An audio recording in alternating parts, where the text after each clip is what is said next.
আমার আঙ্গুলগুলো খিলাল কইরা দেয় কত মায়া, নাকের মধ্যে তুলা দেয় কত মায়া, নাক দিয়া যেন ভিতরে পানি না ঢোকে, নাকের ভিতরে তুলা দেয় কত মায়া, কানের ভিতরে তুলা দেয়, কানের ভিতরে যেন পানি না দেয় কত মায়া, আর পেটের মধ্যে চাপ দিয়া পায়খানা বের হইলে টিস্যু দিয়া পরিষ্কার কইরা সুন্দর করে গোসল করায় কত মায়া। মায়া রে মায়া, একদম সুন্দর কাফনের কাপড়, সেলাইবিহীন কাপড় দিয়া আমি পাঞ্জাবি পরলাম, দুইটা পকেট আছে, কিন্তু ওই কাফনের কাপড়ে পাঞ্জাবি কাটা হয়, কিন্তু ওই পাঞ্জাবিতে কোনো পকেট নাই। বুঝতে হবে মানুষ দুনিয়াতে আসার পরে ছিল এইরকম, যাওয়ার সময় দুইটা হাত বিছাইয়া চলে যায়। হাইরে মুরাদনগরের রঘুরামপুরের বন্ধু, এখন আপনারা জবান খুলে বলুন, আমাদের আসল ঘরের নাম কি? বিল্ডিং না কবর? এই কবরে কালকে যদি মারা যান, 2 লক্ষ বছর পরে যদি কিয়ামত হয়, 2 লক্ষ বছর এই কবরে পড়ে থাকতে হবে। এমন একটা সময় আসবে কবরের কোনো চিহ্ন থাকবে না, আমার নামটা আস্তে আস্তে করে মুছে যাবে। কিন্তু কেমনে? কবরে একলা একলা থাকবেন, মায়া লাগেনি রে মায়া। দিন যায় রাত যায়, আমার নবী আপনার নবী বলে বেনামাজি হইয়া কবরে গেলে অবস্থা ভয়াবহ হবে। বেনামাজি হইয়া কবরে গেলে ডান পাশের মাটিগুলো এক প্রান্তে যাবে, বাম পাশের মাটিগুলো আরেক প্রান্তে যাবে।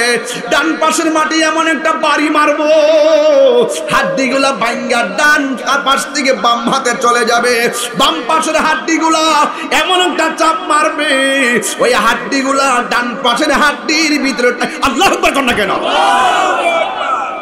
বান্দা বলবে আল্লাহ আল্লাহ আল্লাহ, আর সহ্য হয় না, তাড়াতাড়ি একবার দুনিয়াতে পাঠাও।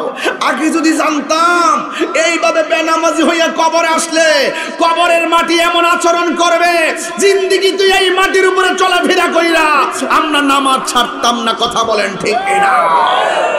আল্লাহ বলবে না, কাজ হবে না। জীবন বারবার, মরণ একবার, আর দুনিয়ায় যাওয়া হবে না। আল্লাহ বলছেন সুম্মা ইলাইহি তুরজাউন।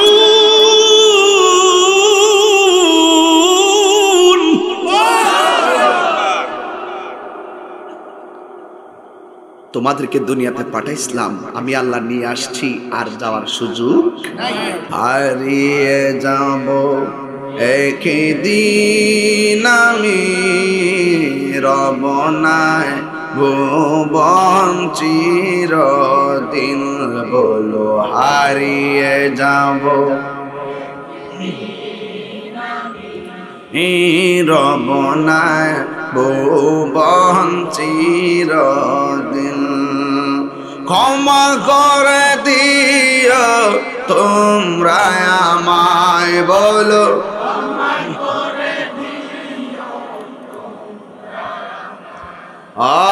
ভুল করে তাকে যদি কোনো দিন হারিয়ে যাব,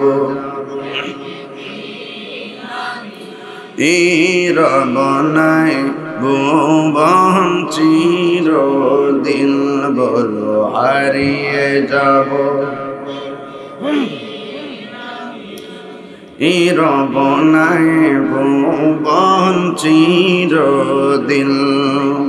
বাসে বাগানে বা গোরস্থানে হয়তো দিবে মোরে কবর, তোমরা আমায় যাবে ভুলে, রাখিবে না জানি কোনো খবর।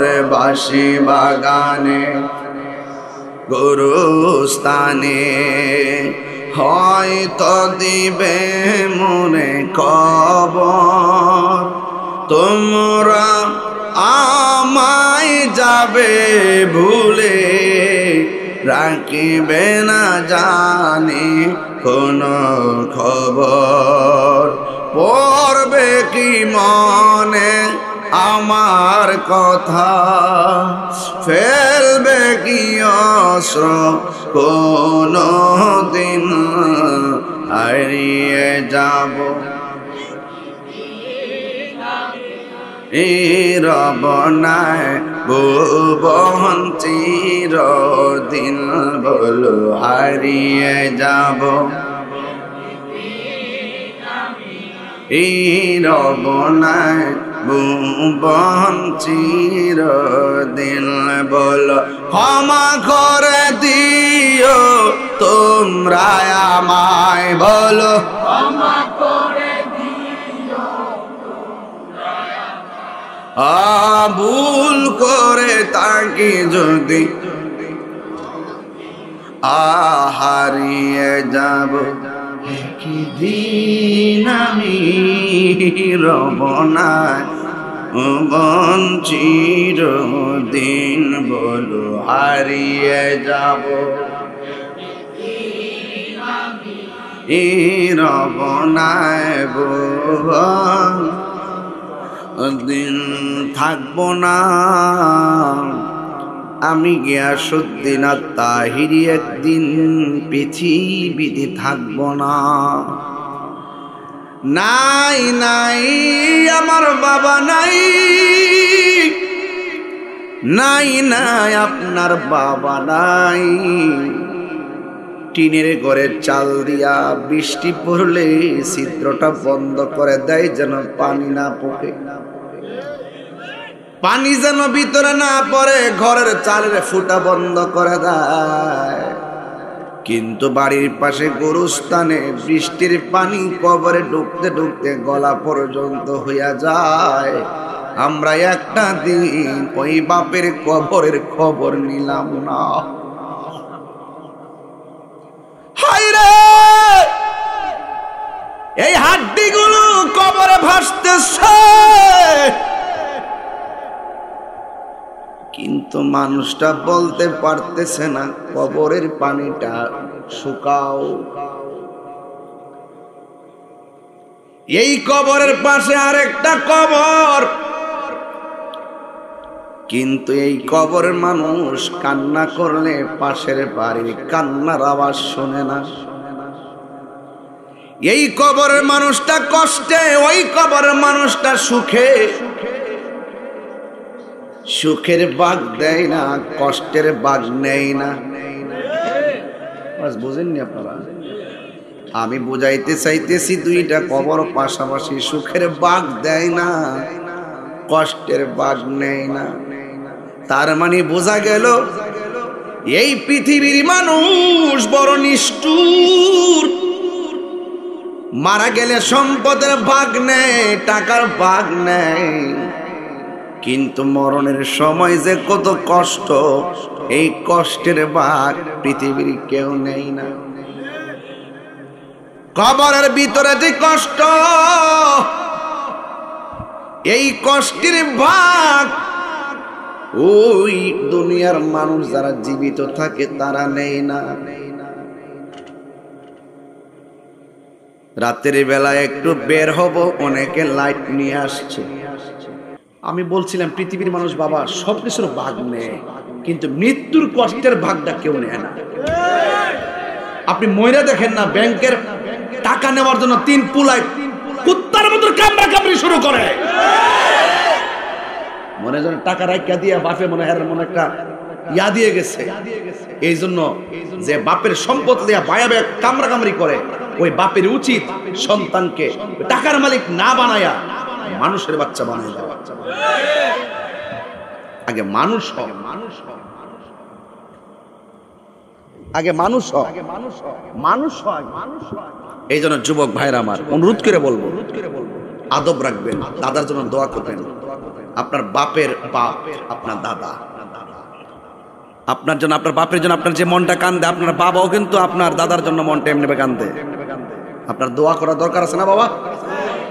পরিবেশ করে দেন, ইনশাল্লাহ কথা বলছি। আমি বলছি আজকে আসার সময় যে আসছেন, কিছু অন্ধকার রাস্তা আছে না? রাস্তাটা তো পুরা 300 ফিটের মতন কি ভিআইপি দেখছেন না? অসময় পুরা এয়ারপোর্টের রুটটা না, এটা এয়ারপোর্টের রুটটা আমার জীবনে এমন রুট দেখছি 4-5 বার ফরতাম মনে হচ্ছে একটাকে ঠেয়া দা ধরা মারে, মাথাটা ঘুরাইতেছে, হন মাথার ঠিক হয়েছে না। তিন ইউনিয়নের ফেসে মনে পড়ছে না, 3 মুজার ফেসে পড়ছে, ফেসটা কাটাইলেন আপনারা। আরে ওইব রাস্তা তো আমরা এমপি সাহেব বানাইলেছি না, মারাবাগন। শোনেন রুটটা দেখছেন না? আবার যে রুটটা দেখছেন না, আমরা তো 22 বছরের ভিতরে এমন একটা রুট পাইছি না। আল্লাহ খুব সুন্দর, মাশাআল্লাহ। আচ্ছা আমিন কইছত আর বালাকের আমিন কোন যাতে আমি না পড়ি আমিন। তোরা আসলে আমি রাগ করতাম না, কিন্তু সময় মতো আসি, সময় মতো কান্দিস। তোরা তো সময় ছিল না, কথা ঠিক নেই, রাগ অসুবিধা নাই তো, হয়ে যাবো। এখন তো আধুনিক স্মার্ট, ইনশাআল্লাহ। মারহাবাগন। আমি বলছি আওয়াজ সময় মোবাইলে লাইট টিপ পাইছেন না? লাইট টিপছেন তো? রাস্তা নেই, অন্ধকার, রাস্তা নেই, অন্ধকার, বিরোধ রাস্তারে কিন্তু দিনের বেলা লাইট টিপে, রাত্রে লাইট টিপে, জুলমাত।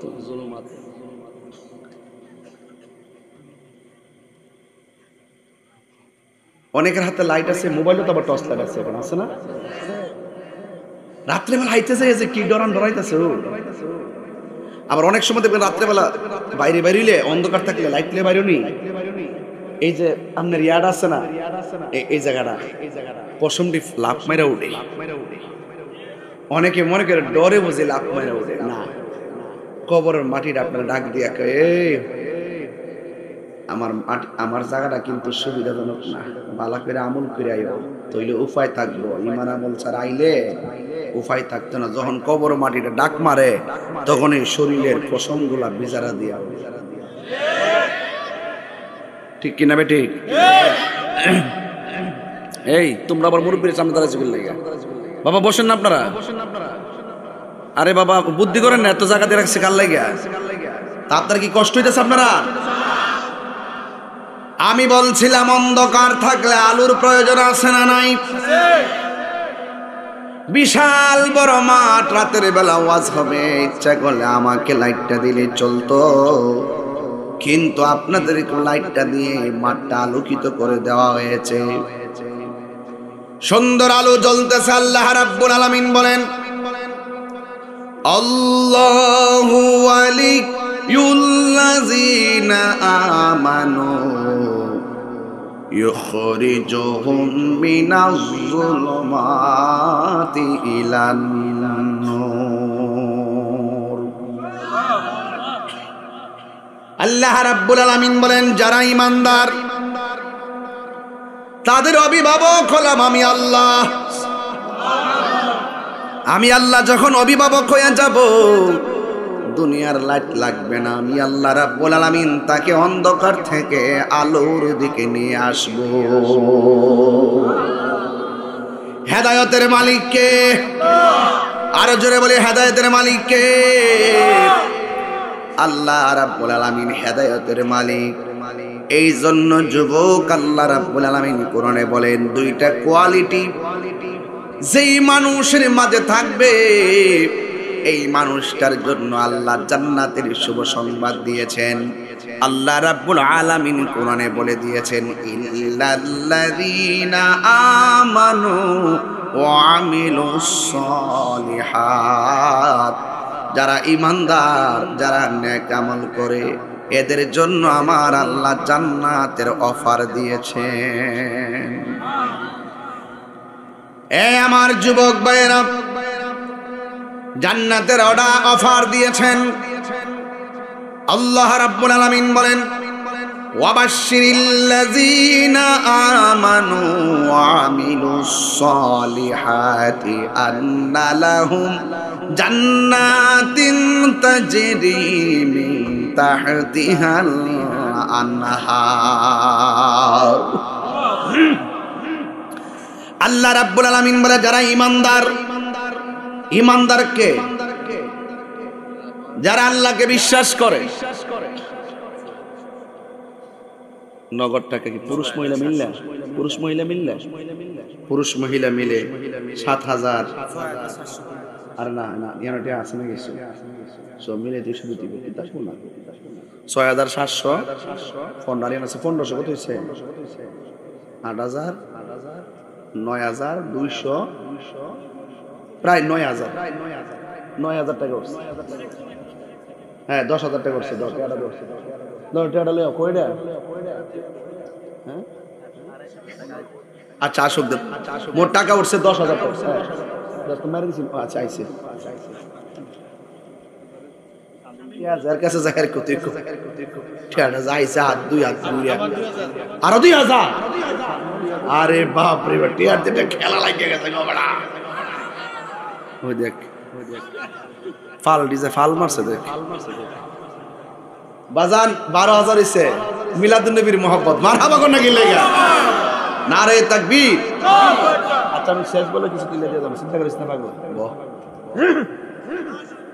বাজান। আমার কথা কি আজকে খারাপ লাগতেছে?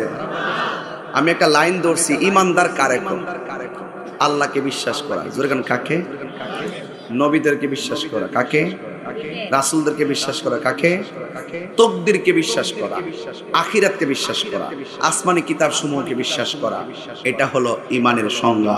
কথা বলেন ঠিক কি না? এখন সব কিছুর মূল আল্লাহ মানা নবী মানা নয়, নবী মানলেই আল্লাহ মানা হয়। আমার নবীজি কত খ্রিস্টাব্দে দুনিয়ায় আগমন করেছেন? আরো জোরে কে ৫৭০ খ্রিস্টাব্দে এসেছেন? আমাদের নবীজি।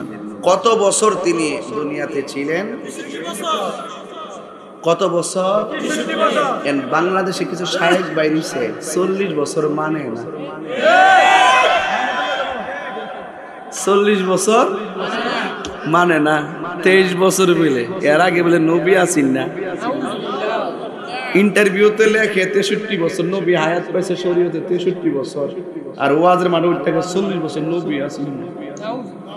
তাহলে বোঝা যায় ৪০ বছর হচ্ছে একটা ২৩ বছর আমার নবী, এরকম ব্যাপার নাকি? দেখেন ঈমানের বাজারে কি আগুনটা লাগছে। আর আমি দৌড়ছি প্লাস দিয়া ওই কিছু দালালের গোষ্ঠী আছে আমার লগে দলিলে না পাইরা আমার ব্যক্তিগত অ্যাটাক শুরু করছে। আমি কি আমার বউর ফোন ওয়াজও ধরছি এর লাগে আমার বিচিত্র লাগছে।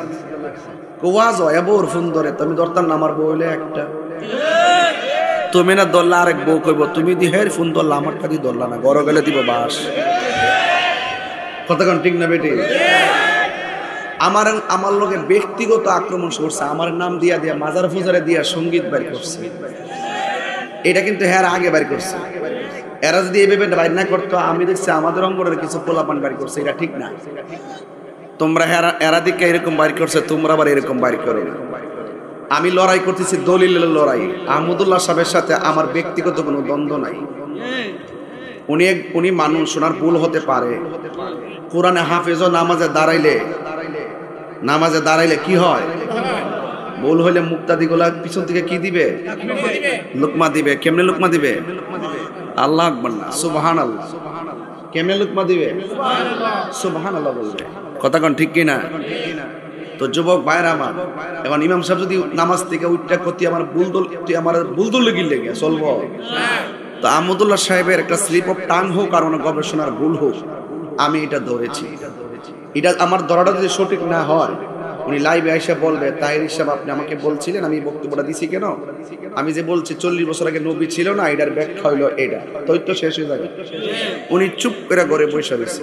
বসার পরে ওনার পক্ষে কিছু দালাল বাইরেছে। এই দালালগুলো মাঠটারে অস্থির করছে। কথা কন ঠিক না? এরা যখন আমার ব্যক্তিগত অ্যাটাক শুরু করছে তখন আমাদের পোলাপান কি বইয়া থাকবো? আমাদের সুন্নি উলামায়ে কেরাম প্রায় 101 জন আলেম এক যুগে আমি যে বক্তব্যটা যে ভুলটা ধরছি এটার সমর্থন জানায় ভিডিও বানাইছে। আব্বাসী সাহেব গত পরশুদিন একটা ভিডিও বানাইছে যে আমি যেটা ধরছি এটা ঠিক আছে, আহমদুল্লাহ সাহেবের উচিত তওবা করা, ভুল স্বীকার করা। ধরছে কিনা? কারণ আমার ধরাটা কি আর আমার মধ্যে আছে নাকি আরো উপরে গেছে গা? আমি কি বুঝাইতে পারছি? তো এই জন্য আপনারা কি মনে করতেছেন? তো ওনার উচিত, উনি যত চুপ থাকবে বিভ্রান্তর সৃষ্টি বেশি হবে। কেন? ওনার পক্ষে কিছু বক্তা দালালি কুসুর করছে, এই দালালি কইরা কিন্তু মূলত ওনারই ডুবাইতেছে। কথা ঠিক না বেটি?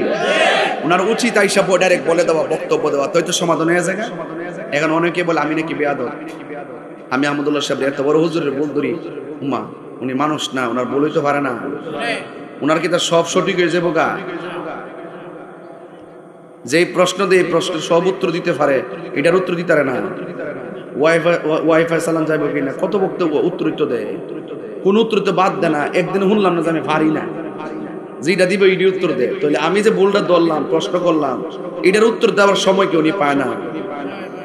উনি না দিয়া ঘরের কোন বইয়া থেকে এই যে একটা বিভ্রান্ত ছড়াই দিছে, আমার কি ভুল ধরার অন্যায় হয়েছে?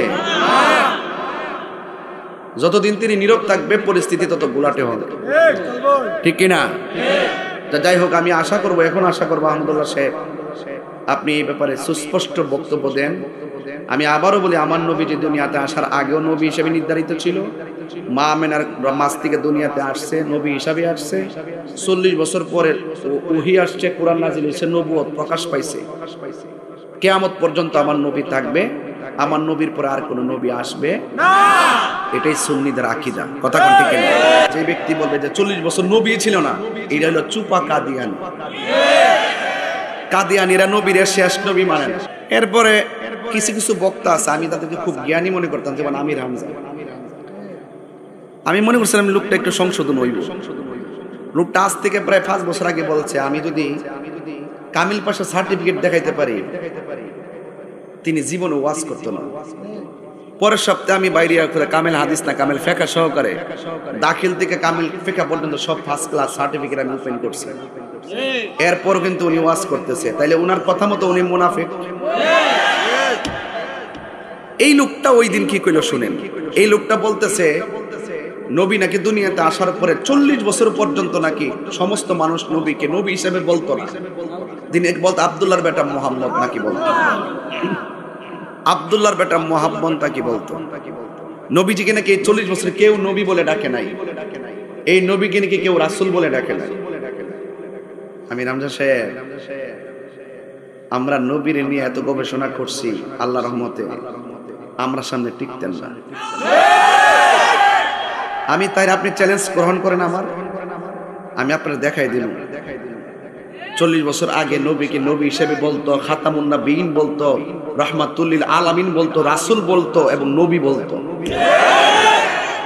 দেখাইতে না পারলে কান কেটে জুতার তলা লাগাই দেন।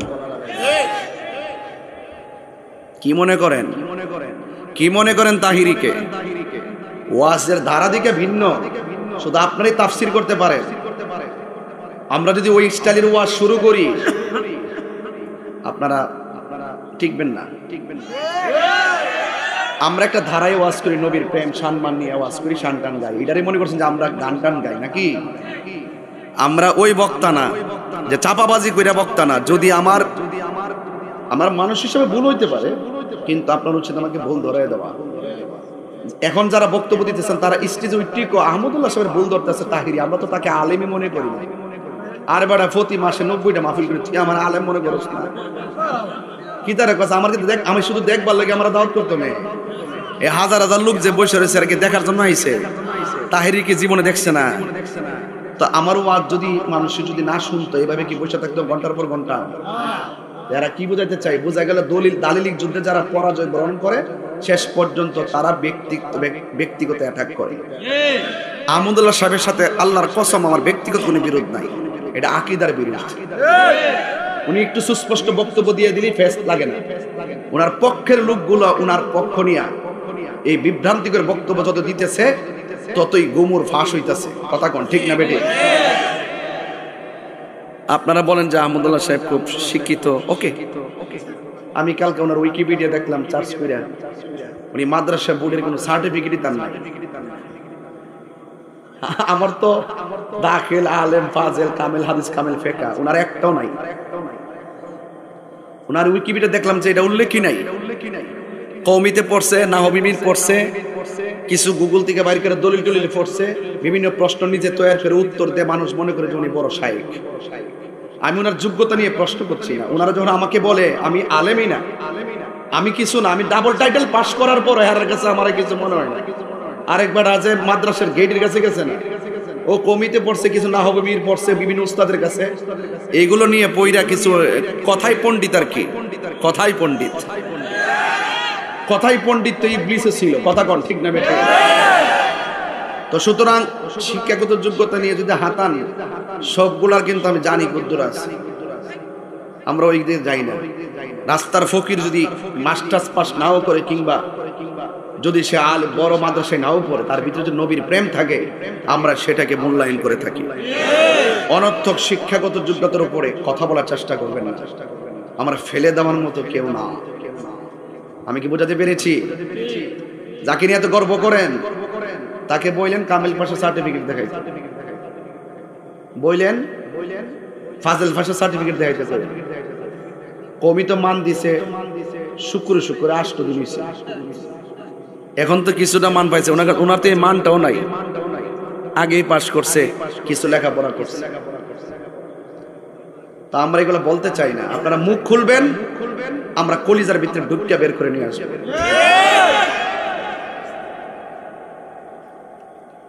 হাজার আলেম হোক, নবীর প্রেম না থাকলে, আমার নবীকে যদি 1 সেকেন্ডের জন্য অস্বীকার করে, আমরা তাকে আলেম মনে করি না।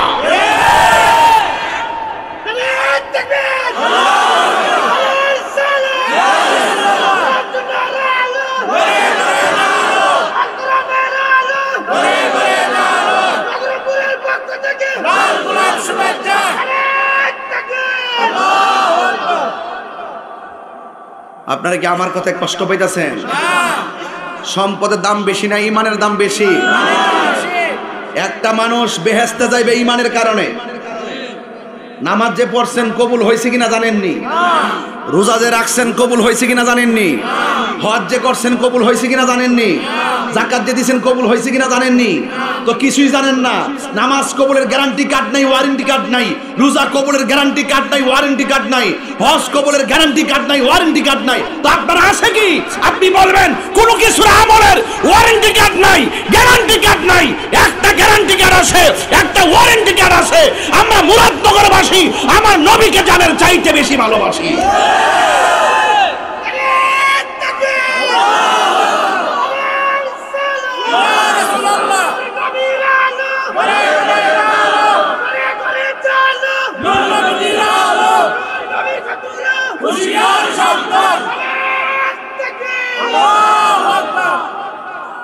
ভাইরা আমার, কষ্ট হচ্ছে আপনাদের? as-sunnah ফাউন্ডেশন খুললে সুন্নি হওয়া যায় না। সুন্নি হইতে হয় সর্বগুণে আমার নবীকে জেনে মানার পর। মুখ খোলাবেন না। আমি বলছি কবরে নবী ছাড়া কেউ। আল্লাহ রাব্বুল আলামিন বলেন, ওয়াবাশশিরিল্লাযীনা আমানু ওয়া আমিলুস সালিহাতি আন্না লাহুম জান্নাতিন তাজরি মিন তাহতিহাল আনহার। আল্লাহ রাব্বুল আলামিন বলেন, আল্লাহ রাব্বুল আলামিন বলেন, আমি ঈমানদারদের জন্য জান্নাতের শুভ সংবাদ দিলাম, আর যারা নেক আমল করে আমি তাদের জন্য জান্নাতের শুভ সংবাদ দিলাম, যে জান্নাতের নিচ দিয়া নহরগুলা প্রবাহিত। জোরে জোরে কি সুবহানাল্লাহ বলা যাবে না? এখন ঈমানদারের দাম কম না বেশি? ঈমানদারে কি মরণের ডরা? আজরাইল যখন ঈমানদারের কাছে আসে, রঘুরামপুরের দরজার মধ্যে দাঁড়াইয়া আজরাইল সরাসরি ঈমানদারকে সালাম দেয়। কি দেয়? সালাম দেয়। সালাম দেয়। আন্দারপুরের মানুষ আমি, আন্ধার গড়ের বাসিন্দা, আল্লাহ আমি এক পাপিষ্ঠ বান্দা, ঠিক কিনা? আন্দার ঘরের রাস্তা সোজা, ঘাড়ের উপর পারের বোঝা। মসজিদের খাটের কথা মনে আছে নি? আন্দার ঘরের রাস্তা সোজা, ঘাড়ে লইয়া পারের বোঝা। আল্লাহ রাসূল মুর্শিদি বোঝা, আল্লাহ রাসূল মুর্শিদি বোঝা, পাগল মনের দান্দা গো ও আল্লাহ আমি এক পাপিষ্ঠ বান্দা, ঠিক কিনা? এ বন্ধুরি ও রঘুরামপুরের বাবা ওয়াজ শুরু হয়ে গেল। আল্লাহ রাব্বুল আলামিন কয় ঈমানদার নেক আমল ছাড়া দুনিয়ার যত মানুষ আছে সব ক্ষতিগ্রস্ত। দুনিয়া তো ক্ষতিগ্রস্ত, আখিরাত তো ক্ষতিগ্রস্ত। কন্ডিশন কি? কেন আল্লাহ ক্ষতিগ্রস্ত? আল্লাহ বলেন তাদের ঈমান নাই আর আমল নাই। ঈমান আমল ছাড়া মানুষগুলা পদে পদে ক্ষতিগ্রস্ত হয়ে যাবে। জোরে জোরে কে আল্লাহু আকবার বলা যাবে না।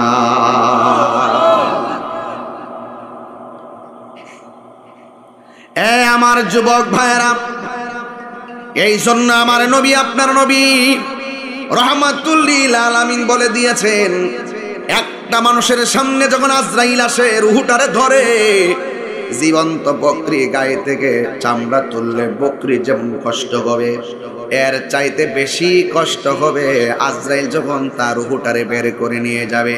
আপনারা জবান খুলে বলেন হায়াতের মালিককে। মিনহা, সবাই কোন না, মিনহা খলাকনাকুম ওয়া ফিহা নুঈদুকুম ওয়া মিনহা নুখরিজুকুম তারাতান উখরা। কবরে যাওয়ার সময় মাটিগুলা মুষ্টি করে করে দেয়, এক মুষ্টি মাটি নিয়ে পড়ে মিনহা খলাকনাকুম, আরেক মুষ্টি মাটি নিয়া বলে ওয়া ফিহা নুঈদুকুম, আরেক মুষ্টি মাটি নিয়া বলে ওয়া মিনহা নুখরিজুকুম তারাতান উখরা।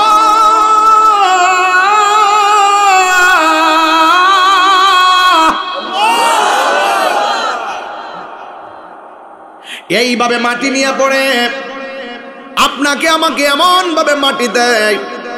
কিন্তু মনে রাখবেন, আজকে আমি যার কবরে মাটি দিয়ে আসলাম, কালকে আমার পালা আছে না নাই? মানুষগুলা লাশ হয়ে যখন শুয়ে যায়, ও যুবক লড়তে পারে না। আল্লাহর হাবিব ডাক দিয়া বলে, একটা মানুষ যদি দুনিয়ায় জীবিত থাকা অবস্থায় 20 বার মরণের কথা খেয়াল করে, ওই দিন যদি লোকটা মারা যায়, আমার আল্লাহ তার মরণটাকে শহীদের খাতায় লিখে দেন। লস আছে? আরো যারা লস আছে, এই মাটিতে আপনাকে দাফন করা হবে। আমার দাদাকে বিদায়ের যে আনুষ্ঠানিকতা, আমার আনুষ্ঠানিকতা বাকি। আমার দাদাকে বিদায় দেওয়ার আনুষ্ঠানিকতা যেমন হয়েছে, আমার আনুষ্ঠানিকতা এমনই হবে। কথা বলেন ঠিক কিনা? 1 নম্বর আনুষ্ঠানিকতা, মরণের সময় মরার পরে মাইক দিয়ে এলান হবে। 2 নম্বর আনুষ্ঠানিকতা, যাত্রা পরের বাজার থেকে কাপড়ের কাপড় চলে আসবে। 3 নম্বর আনুষ্ঠানিকতা, মসজিদের খাট আমার বাড়ির মধ্যে চলে আসবে। 4 নম্বর আনুষ্ঠানিকতা, আমার জন্য বড়ই পাতার গরম জল দিয়ে আমাকে গোসল দেওয়ানো হবে। 6 নম্বর আনুষ্ঠানিকতা, আমার লাশটাকে কাফন বাইন্ডিং করে খাটের মধ্যে তোলা হবে। এই কথা কোন ঠিক কি না কোন?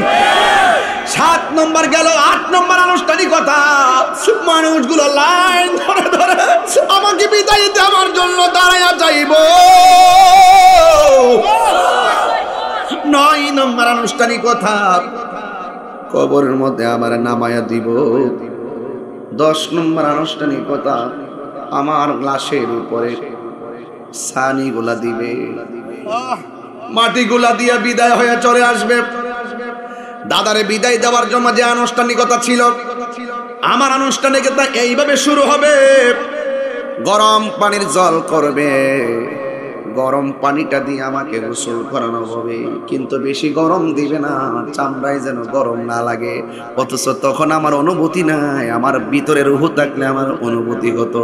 এরপর দুনিয়ার মানুষ আমাকে কত মায়া করে, মায়া রে মায়া, কত মায়া। আমার আঙ্গুলগুলো খিলাল কইরা দেয়, কত মায়া। নাকের মধ্যে তুলা দেয়, কত মায়া। নাক দিয়া যেন ভিতরে পানি না ঢোকে, নাকের ভিতরে তুলা দেয়, কত মায়া। কানের ভিতরে তুলা দেয়, কানের ভিতরে যেন পানি না দেয়, কত মায়া। আর পেটের মধ্যে চাপ দিয়া পায়খানা বের হইলে টিস্যু দিয়া পরিষ্কার কইরা সুন্দর করে গোসল করায়, কত মায়া। মায়া রে মায়া। একদম সুন্দর কাফনের কাপড়, সেলাইবিহীন কাপড় দিয়া আমি পাঞ্জাবি পরলাম, দুইটা পকেট আছে, কিন্তু ওই কাফনের কাপড়ে পাঞ্জাবি কাটা হয়, কিন্তু ওই পাঞ্জাবিতে কোনো পকেট নাই। বুঝতে হবে মানুষ দুনিয়াতে আসার পরে ছিল এইরকম, যাওয়ার সময় দুইটা হাত বিছাইয়া চলে যায়।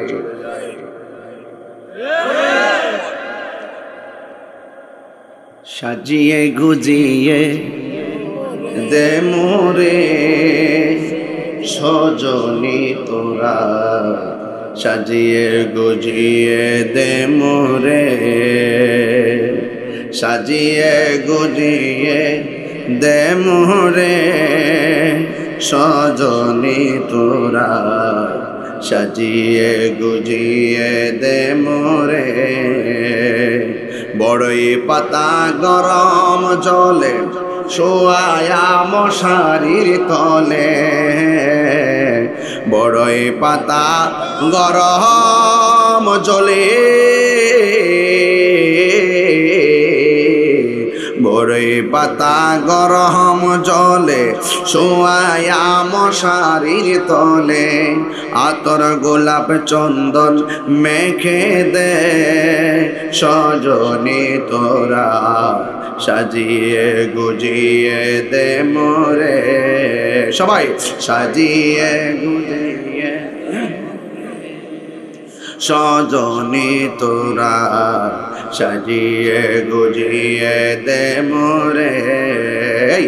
এত রঙিন এত কাপড় কিছুই ভালো লাগে না মোর, এত রঙিন এত কাপড়, এত রঙিন এত কাপড় কিছুই ভালো লাগে না মোর। সাদা কাফন আমায় পরাই দে সজনী তোরা, সাজিয়ে গুজিয়ে দে মোরে। জোরে জোরে কি আল্লাহু আকবার বলা যাবে না? হাইরে মুরাদনগরের রঘুরামপুরের বন্ধু, এখন আপনারা জবান খুলে বলুন, আমাদের আসল ঘরের নাম কি, বিল্ডিং না কবর? এই কবরে কালকে যদি মারা যান, 2 লক্ষ বছর পরে যদি কিয়ামত হয়, 2 লক্ষ বছর এই কবরে পড়ে থাকতে হবে। এমন একটা সময় আসবে কবরের কোনো চিহ্ন থাকবে না, আমার নামটা আস্তে আস্তে করে মুছে যাবে। কিন্তু কেমনে কবরে একলা একলা থাকবেন, মায়া লাগেনি রে মায়া। দিন যায় রাত যায়, আমার নবী আপনার নবী বলে বেনামাজি হইয়া কবরে গেলে অবস্থা ভয়াবহ হবে। বেনামাজি হইয়া কবরে গেলে ডান পাশের মাটিগুলো এক প্রান্তে যাবে, বাম পাশের মাটিগুলো আরেক প্রান্তে যাবে। ডান পাশের মাটি এমন একটা বাড়ি মারবো, হাড্ডিগুলা ভাঙ্গা ডান পাশ থেকে বাম হাতে চলে যাবে। বাম পাশের হাড্ডিগুলা এমন একটা চাপ মারবে, ওই হাড্ডিগুলা ডান পাশের হাড্ডির ভিতরে। আল্লাহু আকবার কর না কেন? বান্দা বলবে আল্লাহ আল্লাহ আল্লাহ, আর সহ্য হয় না, তাড়াতাড়ি একবার দুনিয়াতে পাঠাও। আগে যদি জানতাম এইভাবে বেনামাজি হইয়া কবরে আসলে কবরের মাটি এমন আচরণ করবে, জিন্দেগি তুই এই মাটির উপরে চলাফেরা কইরা আমরা নামাজ ছাড়তাম না। কথা বলেন ঠিক না? আল্লাহ বলবেন না, কাজ হবে না। জীবন বারবার, মরণ একবার,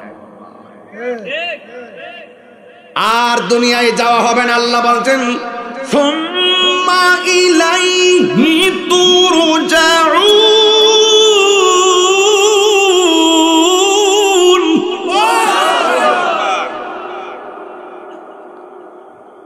তোমাদেরকে দুনিয়াতে পাঠাইছিলাম, আমি আল্লাহ নিয়ে আসছি, আর যাওয়ার সুযোগ নাই।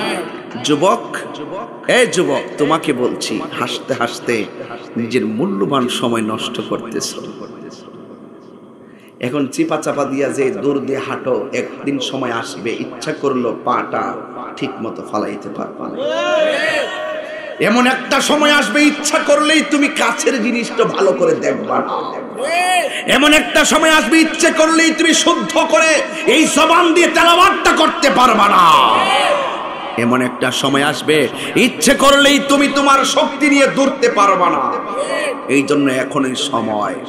এই জন্য যৌবনকালের নামাজ আর বার্ধক্যকালের নামাজ অনেক পার্থক্য। কথা বলেন ঠিক কিনা? এই জন্য যুবক, হাসতে হাসতে সময় নষ্ট করে দিও না। কবরের মাটি জোয়ান বুড়া চিনে না, চাপা মারতে ভুল করতো না। এমন চাপা মারবে, কবরের মানুষ এমন চিৎকার মারবে, এই কবরের কান্নার আওয়াজ যদি পৃথিবীর কোনো মানুষের কানের মধ্যে লাগতো, ওই মানুষের কানটা ফেটে রক্তক্ষরণ হতে হতে মানুষটা মারা যেত। কিন্তু তার কান্নার আওয়াজ কেউ শুনবে না। আল্লাহু আকবার বলবেন না? দুই নম্বর বেনামাজির কবর আযাব হলো, ওই কবরের ভিতরে জাহান্নাম নামের হাওয়া ঢুকায় দেওয়া হবে। এই জাহান্নামের হাওয়াটা দুনিয়ার আগুনের চাইতে 70 গুণ গরম। বাঁচাও, ফায়ার সার্ভিস নাই। বাঁচাও, কোন মানুষ পানি নিয়ে যাবে না। কবরের ভিতরে বৃষ্টির পানি ঢুইকা গলা পর্যন্ত হয়ে গেল, কিন্তু রুহের উপরে যে আযাব হবে, বাঁচার কোনো রাস্তা নেই। 3 নম্বর, কবরের ভিতরে সর্প ঢুকিয়ে দেওয়া হবে। সাপটার লম্বা হবে 450 কিলোমিটার। আল্লাহু আকবার বলবেন না? এই সাপটা এমন ভাবে সুবুল দিবে, আপনার কান্নার আওয়াজ, এই কষ্টের ভাগ আপনার সন্তান নেবে না। আমরা দেশে কিছু সুদখোর আছে, কয়া দিয়া যায়, বালা মতো বাপ ডাহে দিয়া যায়, সুদের টাকা লাগাইয়া যে কবরে যাইবেন, এই সাপ, এই যতটা টাকা সুদের টাকা খাইবেন, প্রত্যেকটা টাকা হাসরের মাঠে সাপে পরিণত হবে।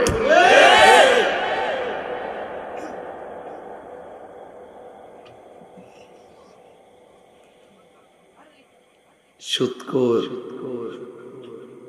আপনি 30 লাখ টাকা সন্তানের জন্য সুদ দিয়া গেলেন, আপনি সুদের টাকা রাইখা মারা গেলেন। সন্তান তো আর টাকা পাইয়া যেমনি খুশি তেমনি চলে, কবরের ভিতরে জুতার বাড়ি আপনারই চলে। তাহলে সন্তানকে হারাম টাকার মালিক বানাইবার আগে মানুষের মতন মানুষের বাচ্চা বানাই দিয়া যান। সুদের টাকা দিয়া পোলাও কুরমা খাবার দরকার নাই, দরকার হালাল টাকা দিয়া শুটকির ভর্তা দিয়া ভাত খাবো।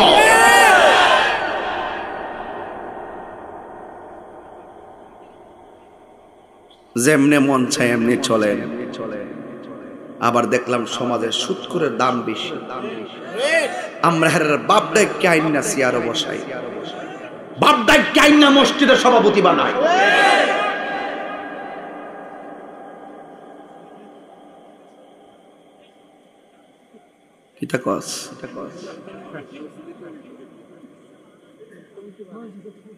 সভাপতি না, যে সুদখোর হ্যাঁ মসজিদের সদস্য আর যোগ্যতা নাই।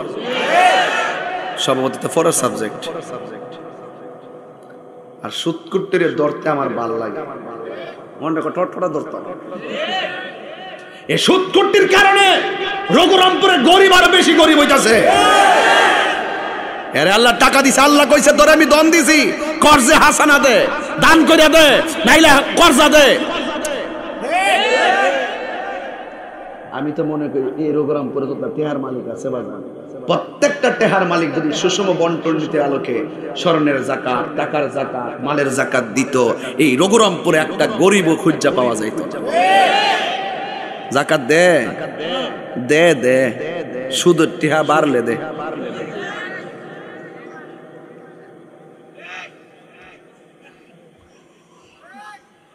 করোনা কি তো এমনি আইছে? মানুষ যখন জাকাত দেওয়া বন্ধ করে দেয়, আল্লাহ আসমান থেকে বৃষ্টি দেওয়া বন্ধ করে দেয়। মানুষ যখন উপেনে গোপনে অশ্লীলতা ছড়াইয়া দেয়, আল্লাহ তখন মহামারী দেয়।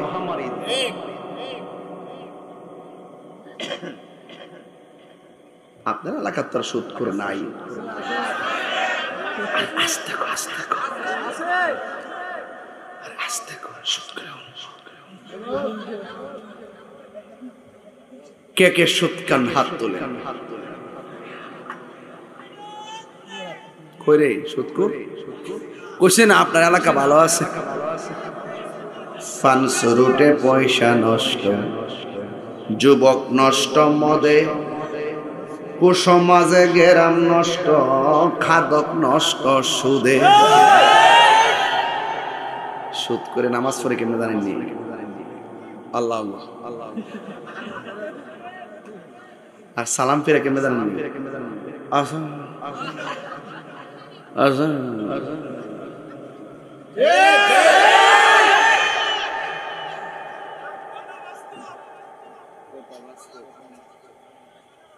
আবার নিঃসুদ করে আমার দরে রে ফুলাফান্ডি করি, ফুলাফান্ডি আসত নি হাত না আমার রাখ রাখ, তোরা থাকলে চলবো।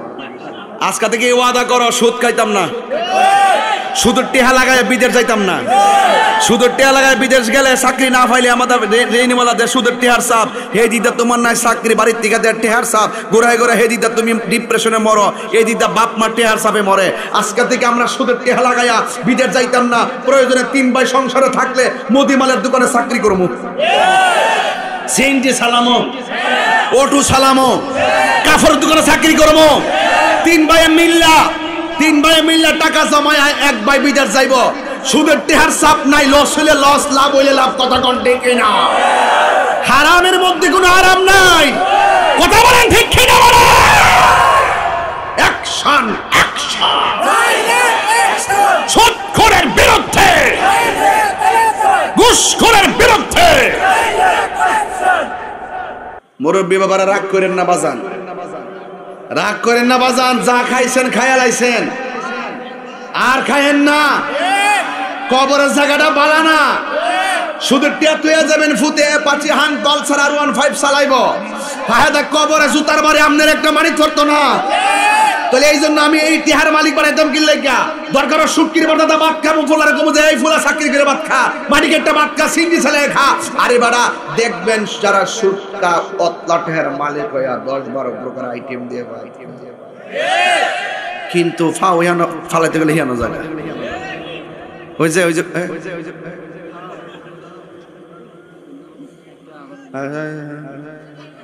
কিরে জানেননি? হারামের মধ্যে কোনো আরাম নয়, হারামের মধ্যে কোনো আরাম আছে বাজান। আচ্ছা বাজান কেমন দিলাম? আজকে থেকে অ্যাকশন শুরু হয়েছে। সুদখোরের কোনো ইমামতি নাই, সুদখোরের কোনো ইমামতি নাই, ঘুষখোরের কোনো ইমামতি নাই, সুদখোরের কোনো বক্তাগিরি নাই, সুদখোরের কোনো হিসাবগিরি নাই, সুদখোরের কোনো চেয়ারম্যানগিরি নাই, সুদখোরের কোনো মেম্বারগিরি নাই, সুদখোরের কোনো সর্দারগিরি নাই। একবারে আমার হুজুর সুদের ব্যাপারে যেই ওয়াজ করলেন, ঘুষের ব্যাপারে কিছু করে না। একই তাকো ঘুষখোর যে ঘুষ খাইব, যে ঘুষ দিব, দুটোটাই জাহান্নামের আগুনে জ্বলবে। আমার রাসূল বলছেন আর রাশি ওয়াল মুরতাশি কিলাহুমা ফিন্নার। যে সুরে ঘুষ খাইব, যে সুরে ঘুষ দিব, দুটোটাই জাহান্নামের আগুনে জ্বলবে। এখন কি ঘুষ খাইবেন না ঘুষ দিবেন? হ্যাঁ, সুদ খাইবেন না সুদ দিবেন? যে সুদ খা, যে সুদ দে, যে সুদের সাক্ষী থেকে যে সুদ স্ট্যাম্পে লেখে, চাইরজন সমান অপরাধী। এই জন্য সুদের পিছেও নাই, আগেও নাই, পিছনেও নাই। মন থাকবো? তাহলে আজকে থেকে বলুন, সুদ খাওয়া যে হারাম, এটা কি মোল্লার ফতুয়া না আল্লাহর ফতুয়া? তাহলে মসজিদের সভাপতি কারে বানাইবেন? কোন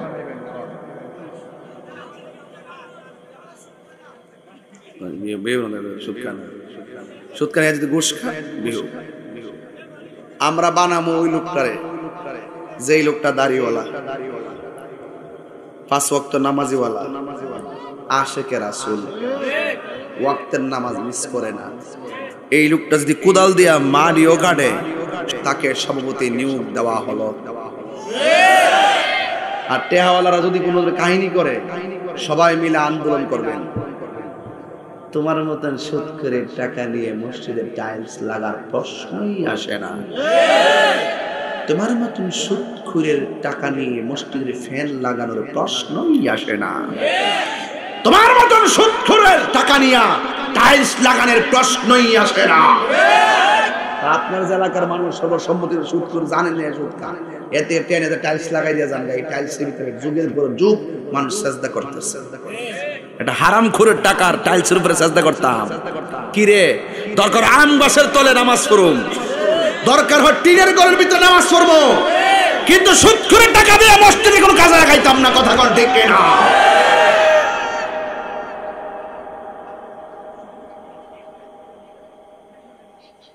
আমার আবার বাজান সুদখোরের ধরতে আমার ভাল লাগে। এই সুদখোরটির কারণে কিন্তু এই মহামারী গুলো আসে। করোনা কি এমনি আইছে? বাপরে, যে গাউরা উঠছিল পরে ঘরের কোনাত নিয়ে ঢুকাই দিছে। এর চাইতো বড় বড় গজব আছে না নাই? করোনা জীবনে দেখছেন না এমন করোনা আয়ে গেছে। আবার এমন কিছু আইব, গড় বয়া থাকলে ধরবো, সব গড়তে বাইরে বাইরে হারিয়ে থাকবো। এতদিন তো বাইরের থেকে ভিতরে নিয়ে ঢুকাইছে, লকডাউন, এরপরে কি লগ আউট, এরপরে কি লগ আউট। কথা কোন ঠিক কিনা?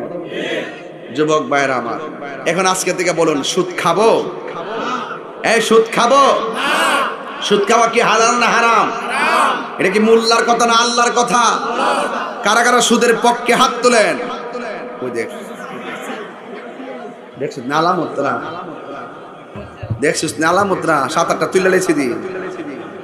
আমি কই ওয়াজ করতেছি, আমার যেমন কিছু আইন না দেখাই। কারা কারা সুদের কইও 7-8টা হাত তুলছে? হ্যাঁ, এবার আইন কারা কারা সুদের বিপক্ষে হাত তোলেন? এটা স্লোগান দে। পানি নাই, পানি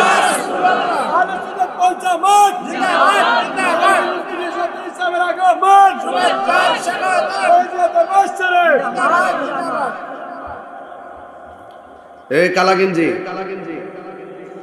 এই শোন, সেদিকে চান কি তো শাইখ গ্রুপ নাকি? শাইখ পূজারি না তো? আবার শাইখ পূজারি বেড়ে গেছে নাকি? আমি বলি কি আর তারা বলে কি?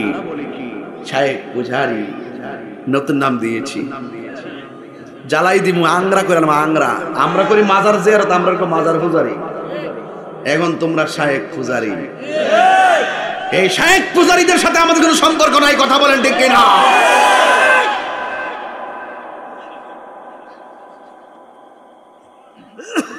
কি হবে আলেম হয়ে ইমাম সেজে, কইতাম নি? কি হবে আলেম হয়ে ইমাম সেজে সমাজেতে, যদি না হক কথা উচ্চ সুরে না বলিতে। চাকরি বই করহ যদি ছেড়ে দাওই না গদি, চাকরি বই করহ যদি ছেড়ে দাওই না গদি।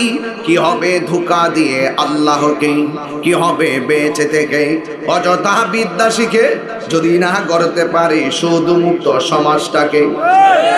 কথা কোন ঠিক কিনা? কি হবে আকাশ চুয়া বিলাসবহুল বাড়ি গাড়ি, না খেয়ে কত মানুষ পরপারে দিচ্ছে বাড়ি। আজরাইল আসবে যবে মাটিতে পড়ে রবে, আজরাইল আসবে যবে মাটিতে পড়ে রবে। কোনো কাজে লাগবে না তোর বিল্ডিংটাকে, কোনো কাজে লাগবে না তোর বিল্ডিংটাকে। কি হবে বেঁচে থেকে অযথা বিদ্যা শিখে যদি না গড়তে পারি শুধু মুক্ত সমাজটাকে, যদি না গড়তে পারি মাদক মুক্ত সমাজটাকে। ঠিক না? এ বুড়ি, আমি বলছিলাম কবর থেকে উলঙ্গ অবস্থায় একটা ময়দানে উঠব, ওই ময়দানটার নিচে হবে তামার মাটি, মাথার 8 বিঘা উপরে থাকবে সূর্য। আল্লাহ রাব্বুল আলামিন বলেন ওয়াত্তাকু ইয়াওমান লা তাজজি নাফসুন আন নাফসিন শাইআ। ওই কঠিন মুসিবতে কেউ কারো কোনো উপকারে আসবে না। এত হাজার হাজার মানুষ মাহফিলে বসে আছেন, ওই ময়দানে সব আমার দেখলে পাশ কাটটা চলে যাবেন, আমি আপনারা দেখলে পাশ কাটটা চলে যাব। মুখের মধ্যে একটা স্লোগান, রঘুনাথপুরের মানুষ যা বলবে, যাত্রাপুরের মানুষ তাই বলবে, মুসাকারার মানুষ তাই বলবে, একটাই স্লোগান, নাফসি নাফসি বলে কাঁদবে। আল্লাহু লা ইলাহা ইল্লা হুয়া লা ইয়াজমা'আন্নাকুম ইলা ইয়াউমিল কিয়ামা। আল্লাহ রাব্বুল আলামিন বলেন ওই দিনটাকে ভয় করো যেই দিনটাতে আল্লাহ রাব্বুল আলামিন তোমাদেরকে একত্রিত করবেন। ওই দিন যেই দিন সম্পর্কে কোনো সন্দেহ নাই। ওয়া মান আসদাকু মিনাল্লাহি হাদিসা, আল্লাহর চাইতে সত্যবাদী আর কে হতে পারে? ওই কঠিন মুসিবতের সময় আল্লাহর হাবিব বলেন কিছু কিছু মানুষ ওই ময়দানের ভিতরে কিছু কিছু মহিলাদের মাথার চুলগুলো গাছের মধ্যে বাইন্দা পাগুলো নিচে ঝুলাইয়া রাখবে, পাগুলো গাছের মধ্যে বাইন্দা মাথাটা নিচে ঝুলাইয়া রাখবে। আল্লাহর হাবিব বলবেন আল্লাহ এই সমস্ত মহিলাগুলোকে, ও আমার রঘুরামপুরের মা, খবরদার খবরদার, এই দুনিয়াটা হলো আখিরাতের কৃষিক্ষেত, এখানে যা করবেন হাসরের ময়দানে তাই পাবেন। আল্লাহ রাব্বুল আলামিন হাবিব ডাক দিয়ে কয় আল্লাহ, জবানটা খুলে বলুন আল্লাহ। এই মহিলাগুলোকে এদেরকে এমন ভাবে বেঁধে রাখা হয়েছে কেন? আল্লাহ ডাক দিয়ে বলবে বন্ধু এরা কে জানেননি? যারা দুনিয়ার জমিনে বেপরদায় চলাফেরা করেছে, এদের মাথার চুলগুলো বান্দা নিচে পা গুলা ঝুলাইয়া রাখা হয়েছে। আল্লাহর হাবিব দেখবেন কিছু কিছু বাচ্চা মানুষদেরকে আগুনের শিকল দিয়া বান্দা শাস্তি দিতেছে। এবার আল্লাহর হাবিব ডাক দিয়ে বলবে আল্লাহ এরা কারা গো? জাহান্নামের আগুনের শিকল কেন তাদের গায়ের মধ্যে বেঁধে রাখা হয়েছে?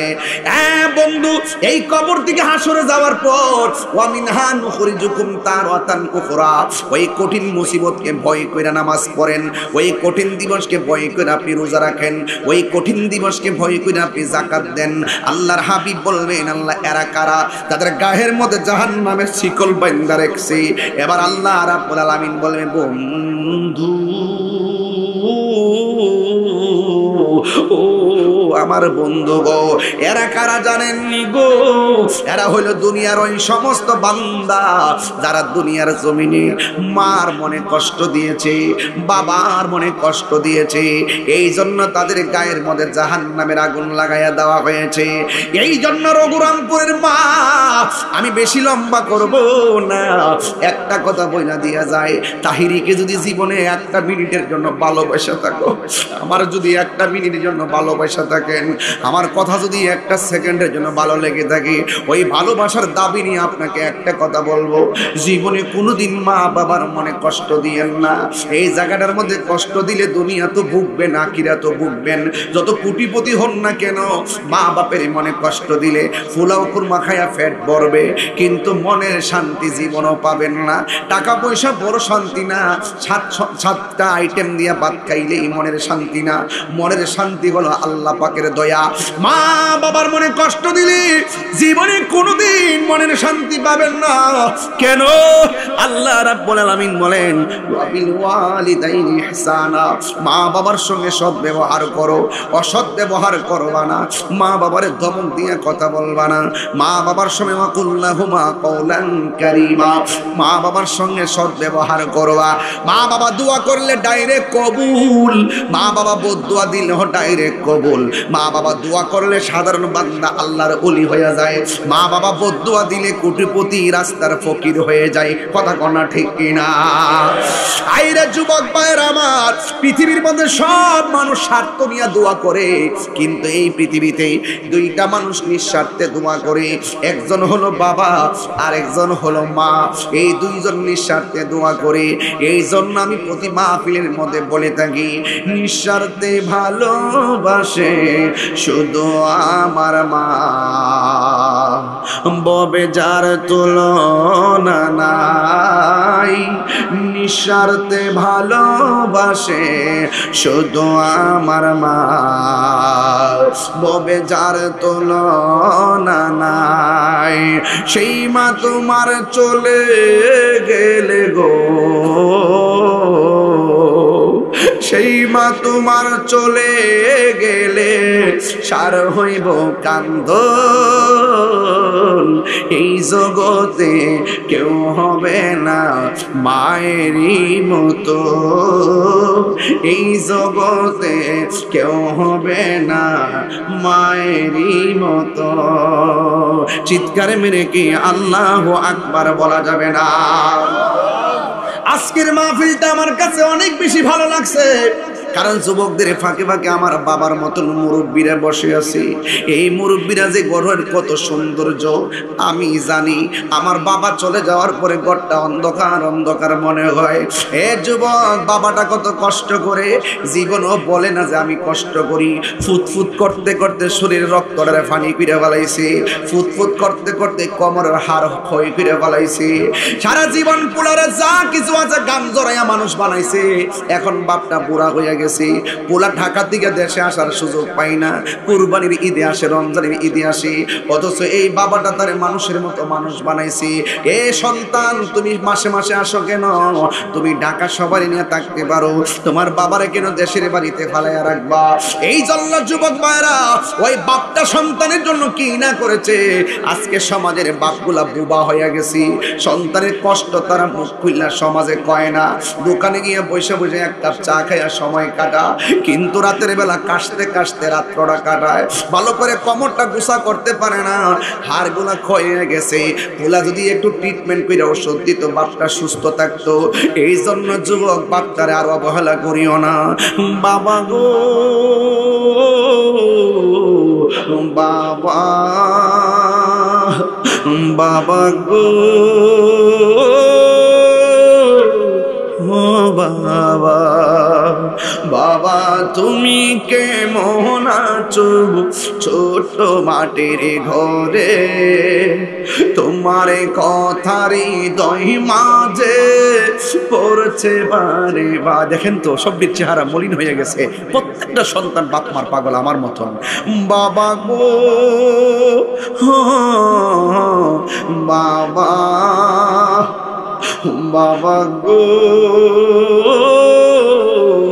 বাবা, কত আদর কত স্নেহ তোমার কাছে পেলাম, সব কিছু হারিয়ে আজকে নিঃস্ব হয়ে গেলাম। কত আদর কত স্নেহ তোমার কাছে পেলাম, সব কিছু হারিয়ে আজকে নিঃস্ব হয়ে গেলাম। ভালোবাসি তোমায় বাবা, বুকটা যে যাইছি রে। সবাই ভালোবাসি বুকটা যে যাইছি রে, তোমার কথার হৃদয় মাঝে পড়ছে বারে বারে। বাবা গো বাবা, বাবা গো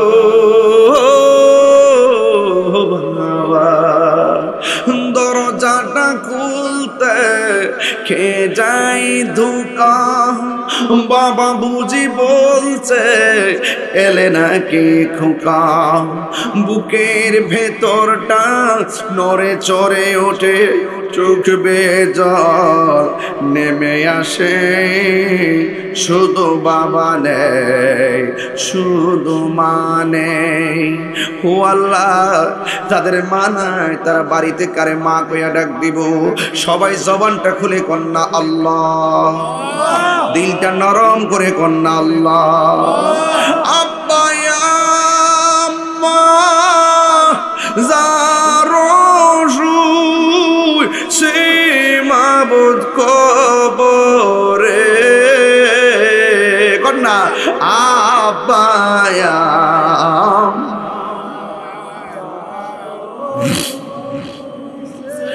মাউত কবরে, মাফ করে দাও দয়াল নবীর খাতিরে, মাফ দয়াল নবীর খাতিরে। বন্ধু নাই রে বান্ধব নাই, যে জাগায় আল্লাহ বন্ধু নাই রে বান্ধব নাই, আল্লাহ আল্লাহ এই যে জাগায় সেই জাগার বন্ধু নবী মুস্তাফা, সে যা বন্ধু নবী। কবরেরই আযাব যদি মানুষ দেখিত, কবরেরই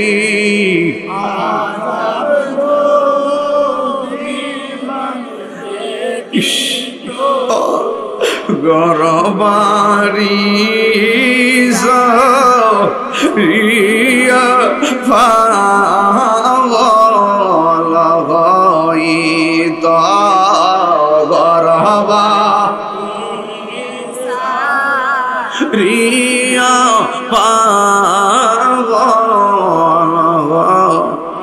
এত মায়া করতেন আমরা সংসারে। এ তিনবার কন্যা আল্লাহ,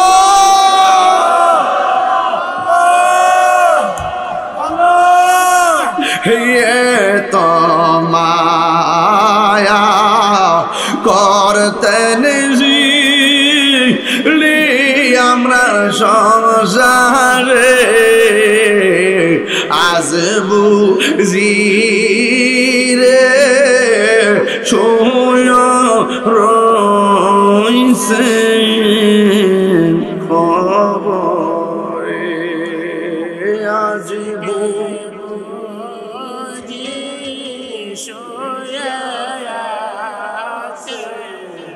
কবরে। এ যুবক ভাই আমার, একটা দিন চলে যাওয়ার অর্থই হচ্ছে এই দিনটা আর ফিরে আসবে না। যদি জানতাম হায়াতটা 50 বছর, তাইলে আর বাকি আছে মাত্র 8 বছর। ওয়াজ মাহফিলের মধ্যে আসতো না, সাজদায় পড়ে থাকতাম। জানি না বলেই মনে হয় যেন হায়াত আছে না 100 বছর 200 বছর, আসলে না। দিন চলে যাচ্ছে, হায়াত যা বাজেট ছিল তা কমে যাচ্ছে। এই দিনটাকে একটু কাজে লাগাইবেন। আল্লাহ যেন আমাদের সকলকে নবীর প্রেমিক হিসেবে কবুল করে